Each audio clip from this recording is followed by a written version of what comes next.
దేవుని స్తోత్రాలు. మీ అందరికీ నా వందనాలండి. అపోస్తల కార్యములు 1వ అధ్యాయము 11వ వచనము. గలిలయ మనుషులారా, మీరెందుకు నిలిచి ఆకాశము వైపు చూచుచున్నారు?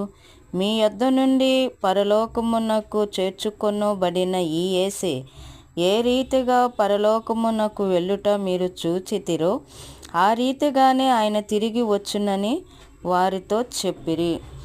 మరి యేసు ప్రభువు 33.5 సంవత్సరాలు జీవించి మరి కల్వరి సిలువలో ప్రాణం పెట్టి 3వ రోజున తిరిగి లేస్తానని చెప్పిన యేసు తిరిగి లేచిన తర్వాత ఆయన ఫస్ట్ మగ్దలేని మరియకు కనిపించి 40 రోజులు సంచారము చేసి మరి తిరిగి లేచిన తర్వాత ఆయన నేను వెళ్ళుట మంచిదని చెప్పుచున్నాడు.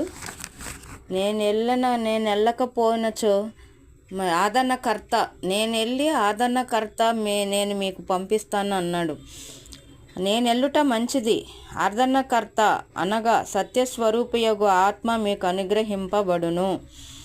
నాకంటే ఎక్కువ కార్యములు నేను ఒకే కార్యములు చేస్తే మీరు ఆదరణకర్త పొందటం వలన డబల్ మరి లెక్కలేనన్ని విస్తారమైన ఆశ్చర్యక్రియలు మహత్కార్యములు ఏవేలు ప్రవక్త ద్వారా చెప్పబడిన మాట, అంత్యదినముల యందు అందరి మీద నా ఆత్మను కృంభరించదను. మీ వృద్ధులు కలలు కంటారు, యవనస్తులు దర్శనాలు చూస్తారు.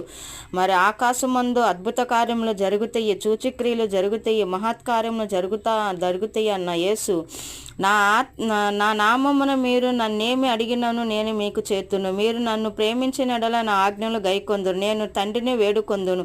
మీ యొద్ద ఎల్లప్పుడూ ఉండుటకై ఆయన వేరొక ఆదరణకర్తను అనగా సత్యస్వరూపియగు ఆత్మను మీకు అనుగ్రహించును.